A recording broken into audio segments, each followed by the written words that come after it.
Specific volume आपका Y axis पे है और टेम्परेचर एक्स एक्सिस पे है, ठीक है। अब ये वाटर के कंडीशन में हम लोग पढ़ रहे हैं। स्पेसिफिक वॉल्यूम मतलब वाटर का पर्टिकुलर वॉल्यूम, सिंपल लैंग्वेज में, ठीक है।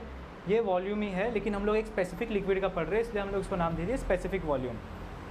तो टेम्परेचर जब 0 था आपका, एट 0 डिग्री सेल्सियस आपका जो वॉल्यूम था कितना था, 1000.10।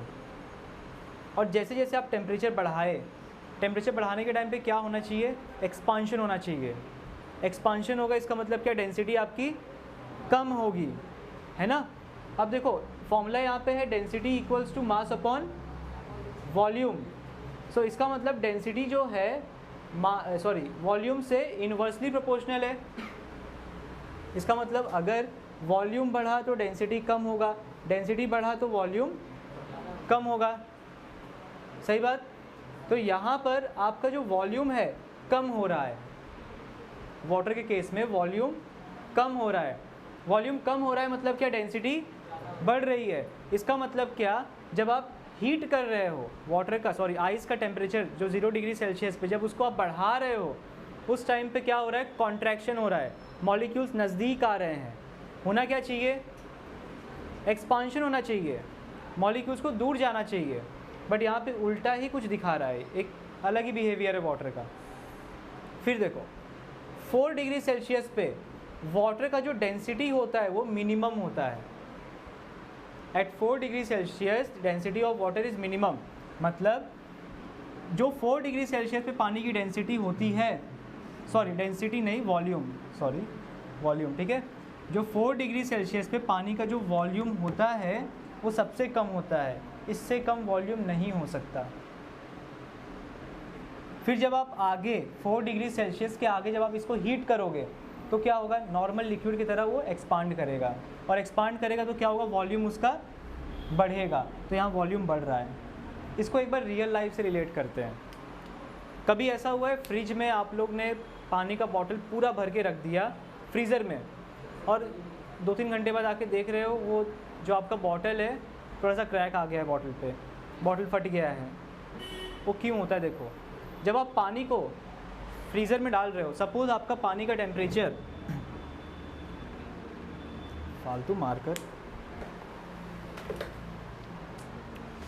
पानी का टेम्परेचर आपका कितना है, सपोज़ 25 डिग्री सेल्सियस। अब मैं इसको कूल डाउन कर रहा हूँ, क्या कर रहा हूँ, कूल कर रहा हूँ। सपोज़ कूल करते करते मैं इसको 4 डिग्री सेल्सियस तक लेके आ गया। कूल कर रहा हूँ मतलब क्या, कॉन्ट्रैक्ट करा रहा हूँ। डेंसिटी कम हो रही है कि बढ़ रही है, बढ़ रही है। आप चीज़ों को नज़दीक ला रहे हो तो उतने जगह पे ज़्यादा मॉलिक्यूल्स हो रहे हैं, तो वहाँ की डेंसिटी बढ़ गई ना। तो मतलब इतना बड़ा बॉटल था, जब वो कूल डाउन हो रहा है तो उसमें पानी जो होगा थोड़ा सा वॉल्यूम कम दिखेगा उसका, क्योंकि डेंसिटी बढ़ रही है। फिर सुनो, जैसे ही 4 डिग्री सेल्सियस पे आएगा, उसके नीचे जब आप कूल करोगे टिल 0 डिग्री सेल्सियस, तो यहाँ पे क्या होगा, होना क्या चाहिए, 4 to 0 डिग्री सेल्सियस भी कॉन्ट्रैक्ट होना चाहिए, वॉल्यूम और कम होना चाहिए। लेकिन ये होता क्या है, यहाँ पे ये एक्सपांड होता है। मतलब जब 4 डिग्री सेल्सियस के बाद जब पानी को आप और ठंडा कर रहे हो तो पानी वॉल्यूम अपना और बढ़ाता है और फैलता है पानी। तो वो फैलने इस टाइम के बीच में, मतलब जब 4 डिग्री से लेकर 0 डिग्री सेल्सियस के बीच का टेम्परेचर होता है, उस टाइम पे पानी फैल रहा है। जैसे जैसे उसका टेम्परेचर कम हो रहा है वैसे वैसे पानी फैल रहा है। तो उस पॉइंट ऑफ टाइम पे क्या होता है, आपके बॉटल में जब स्पेस नहीं रहती है, क्योंकि आपने क्या किया है, उसमें पूरा उसके माउथ तक भर दिया है, जो बॉटल का मुंह है वहाँ तक आपने पानी भर दिया है, तो बॉटल के अंदर स्पेस ही नहीं है कि वो जो एक्स्ट्रा वॉल्यूम बढ़ रहा है उसको एकोमोडेट कर पाए अपने अंदर। तो उस टाइम पे क्या होगा, बॉटल कहीं ना कहीं फूटेगा, कहीं ना कहीं क्रैक होगा। तो ये रीजन है जो आपका बॉटल क्रैक हो जाता है। तो जब भी आप पानी को फ्रीज़र में रखते हो उस टाइम पे थोड़ा सा आपको वॉल्यूम छोड़ के रखना पड़ेगा, तब वो क्रैक नहीं होगा। पूरा भर के डालोगे तो क्रैक होना ही होना है। आई बात समझ में? मुझे ऐसा लग रहा है पढ़ने के बाद आप लोग का दिमाग भी क्रैक हो चुका है। तो अब हम देखेंगे होप्स एपरेटस। अब ये जो एपरेटस है इसका यूज़ किया गया था वाटर के डेंसिटी का जो एनोमलस बिहेवियर है, जो वाटर अजीबोगरीब बिहेवियर शो करता है, उसको समझाने के लिए। अब यहाँ पे क्या किया गया, पानी भर दिया गया पूरा। इधर ये जो आपको सिलेंडर दिख रहा है ना, इसमें पूरा पानी भर दिया गया। और यहाँ पर है आपका फ्रीजिंग मिक्सचर। फ्रीजिंग मिक्सचर में क्या होता है, सॉल्ट होता है और आइस होता है, ठीक है।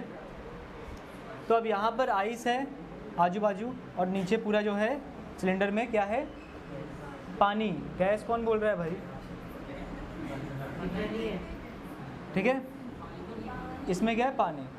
अब ये आप पास में क्या है, इसके आजू बाजू फ्रीजिंग मिक्सचर जिसमें बर्फ़ है।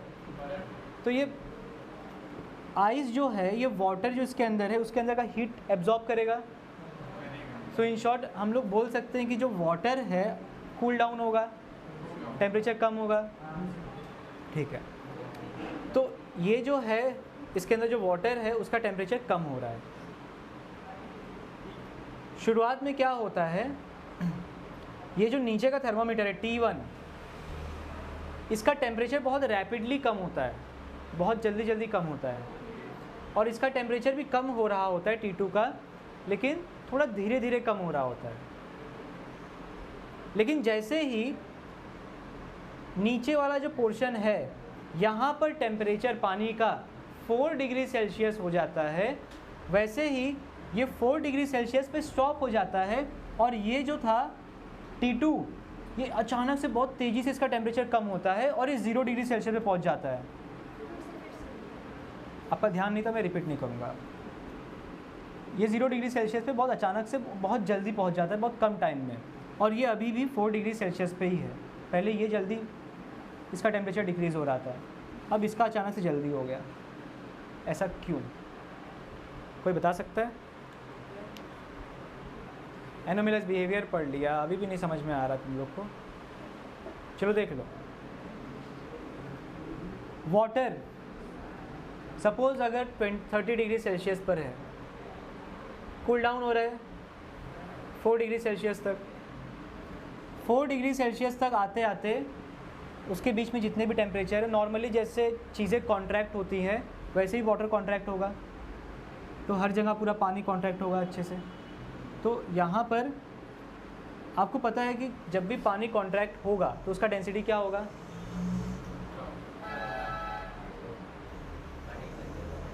डेंसिटी बढ़ेगा या कम होगा? देखो, density is inversely proportional to volume. Volume कम हो रहा है तो डेंसिटी क्या होगा, बढ़ेगा। और जब डेंसिटी बढ़ता है किसी चीज़ का तो वो बॉटम पे जाता है, समझ रहे हो?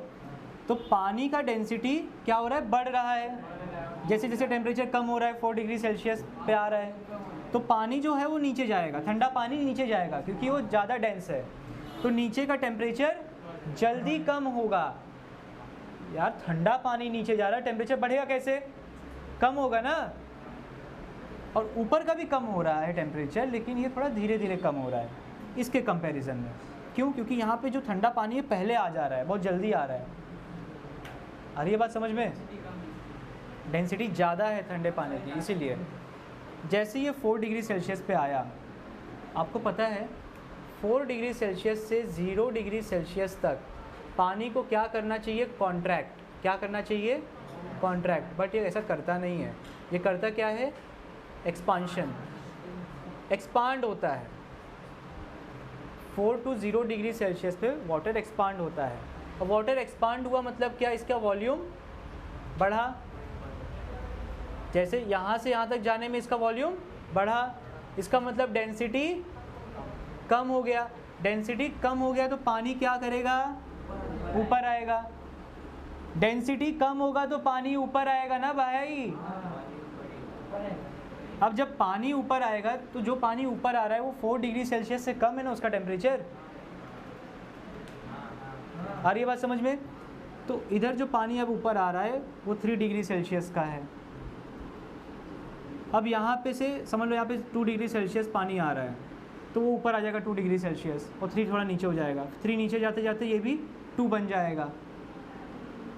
तो जो ज़्यादा कोल्ड पानी है 1 डिग्री सेल्सियस, वो भी ऊपर आ जाएगा। तो ऐसे ऐसे करते करते जब जैसे ही पानी 0 डिग्री सेल्सियस पे पहुँचेगा, वैसे ही आपका सारा पानी यहाँ पे कलेक्ट हो जाएगा। और 0 डिग्री सेल्सियस पे वो आइस बन जाएगा। समझो इसको, जब भी 4 से 0 पे जा रहा है, 4 से 0 पे, तो पानी एक्सपांड हो रहा है, तो वॉल्यूम बढ़ रहा है, डेंसिटी कम हो रहा है, तो कहाँ जाना चाहिए? ऊपर जाएगा। तो ज़्यादा ठंडा पानी जो 4 डिग्री सेल्सियस से भी जिसका टेम्परेचर कम है वो ऊपर जा रहा है, तो ऊपर वाला थर्मामीटर अचानक से टेम्परेचर फॉल दिखाएगा ना। आ रही है बात समझ में? तो इसीलिए 4 डिग्री सेल्सियस के बाद जो फॉल इन टेम्परेचर यहाँ T2 के थर्मामीटर में जो होता है वो एकदम सडन होता है, एकदम स्पीड में होता है। तो इससे आपको क्या मिलता है, समझ में क्या आता है? Anomalous behaviour of water. ये क्यों अचानक से, इसको दौरे क्यों पड़ गया अचानक से 0 डिग्री सेल्सियस पे क्यों आ गया? पहले तो ये फास्ट था, ये कैसे अचानक से फास्ट हो गया? क्योंकि यहाँ पर पानी की डेंसिटी अब कम हो रही। जैसे ही 4 डिग्री सेल्सियस से कम हुआ पानी, वैसे वो बोलेगा मैं ऊपर जा रहा हूँ भाई, क्योंकि यहाँ पर तो सब पानी कितने हैं? 4 डिग्री सेल्सियस। जैसे ही यहाँ पर, यहाँ के आसपास का पानी 4 से कम हुआ, 3 पे आया, अभी नीचे जाएगा कि ऊपर आएगा? क्योंकि 3 वाले का डेंसिटी कम है, तो बोलेगा भाई मैं चला ऊपर। अब समझ लो जो यहाँ पे था वो बन गया 2 डिग्री सेल्सियस, बोलेगा भाई मैं चला ऊपर, अभी 3 के ऊपर भी आ जाएगा। फिर यहाँ पे जो पानी नीचे दब दब के आ रहा है अभी 1 पे आ गया, तो 1 वाला और ऊपर जाएगा क्योंकि वो उसकी डेंसिटी और कम है। फिर एक ऐसा पॉइंट आएगा यहाँ पे 0 डिग्री सेल्सियस बन जाएगा, तो आइस बन जाएगा यहाँ पे। तो ये 0 डिग्री सेल्सियस हुआ, ये भी 0 डिग्री सेल्सियस पे पहुँचेगा, लेकिन काफ़ी टाइम बाद पहुँचेगा, इससे लेट पहुँचेगा। खरगोश और टॉर्टोइस की रेस देखा था ना आपने, सेम वैसा ही। पहले ये फास्ट था, ये स्लो था, अचानक से ये फास्ट हो गया और ये 0 पे पहुंच गया, और ये अभी धीरे धीरे करके पहुंच ही रहा है। तो ये था आपका होप्स एपरेटस। चलो अभी एक रियल लाइफ एग्जांपल लेते हैं। हमारे बॉडी का जो डेंसिटी होता है, ह्यूमन बॉडी का डेंसिटी, वो पानी के डेंसिटी से बहुत थोड़ा ही ज़्यादा होता है। बहुत कम फ़र्क है दोनों में, और जो 19-20 का फ़र्क है उसमें हमारी बॉडी का जो डेंसिटी है थोड़ा ज़्यादा है। तो अगर हम लोग पानी में तुरंत जंप कर देंगे ऐसे ही, तो हम डूब जाएंगे पानी में। लेकिन थोड़ा बहुत जब हाथ पाँव हम हिलाते हैं तो हमें बॉयेंट फोर्स मिलता है। पढ़ा होगा ना बॉयेंट फोर्स आपने, पानी से थ्रस्ट मिलता है ऊपर की तरफ। आप हाथ को नीचे करो तो ऐसा लगेगा ऊपर की तरफ प्रेशर लग रहा है आपको पानी में। तो थोड़ा बहुत हाथ पाँव हिलाने की वजह से हम लोग क्या कर पाते हैं, स्विम कर पाते हैं। अगर यही एक एग्जाम्पल लूँ मैं, जैसे आपने पढ़ा होगा डेड सी के बारे में। डेड सी में बहुत ज़्यादा सॉल्ट है, उसकी डेंसिटी क्या है, बहुत ज़्यादा है। आपने उतने ही जगह में पानी तो था ही, वो पानी के साथ साथ आपने नमक भी मिला दिया जो पानी में घुल चुका है, तो डेंसिटी और बढ़ गई पानी की। पहले से ही वहाँ पे सॉइल ही ऐसे हैं, ठीक है, वहाँ के सॉइल ही ऐसे हैं, तो यहाँ की डेंसिटी बहुत बढ़ गई है। अभी डेंसिटी इतनी बढ़ गई कि आपके बॉडी की डेंसिटी से ज़्यादा हो गया, क्योंकि आपने पढ़ा था आपके जो बॉडी का डेंसिटी और पानी का डेंसिटी है उसमें थोड़ा ही फ़र्क है, जिसमें पानी का डेंसिटी थोड़ा ही कम है। तो ज़्यादा सॉल्ट होने की वजह से इसकी डेंसिटी आपके बॉडी से ज़्यादा हो गई। तो इस समुद्र में अगर आप कूद जाओ, हाथ पैर कुछ मत हिलाओ, आप तैरते ही रहोगे। लेकिन ये समुद्र में, ये सी में इतना ज़्यादा वो है, सॉल्ट है कि यहाँ पे कोई भी ऑर्गेनिज़म एग्जिस्ट नहीं करता। कोई ऑर्गेनिज़म इतने खारे पानी में रह ही नहीं सकता। आई बात समझ में? सो ये था रियल लाइफ एग्जाम्पल।